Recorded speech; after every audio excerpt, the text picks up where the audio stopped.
ঈদের সকালে সাদা আর লাল দুই মোটা বিড়াল দাঁড়িয়ে আছে কালো এক গরুর সামনে, মুখে হাসি আর চোখে শ্রদ্ধা। কিন্তু হঠাৎ লালের মন খারাপ। আমরা কি সত্যিই গরুকে কোরবানি দেব? সাদা বলল, হ্যাঁ বন্ধু, এটাই ত্যাগের উৎসব।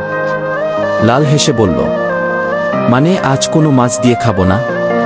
তখনই আসে কসাই কাকা, হাতে লাল রশি, গরুর গলায় মালা, চোখে গভীর শান্তি। সাদা গরুর কানে ফিসফিস করে বলল, তুমি মহান, আজ তুমি আমাদের জন্য কোরবানি গি। গরু হালকা মাথা নাড়ে, আর পর্দার আড়ালে তাকে ত্যাগের সবচেয়ে পবিত্র মুহূর্ত। তারপর দুই বন্ধু মাংস কাটায় সাহায্য করে, ছোটদের হাসি মুখে তুলে দেয় কোরবানির উপহার। আর শেষে একগাল তৃপ্তির হাসি নিয়ে দুজনে বসে খায় বিরিয়ানি আর ভালোবাসা। এটাই তো ঈদের আসল অর্থ। এরকম ভিডিও দেখতে সাবস্ক্রাইব করে রাখুন। সবাইকে ঈদের শুভেচ্ছা।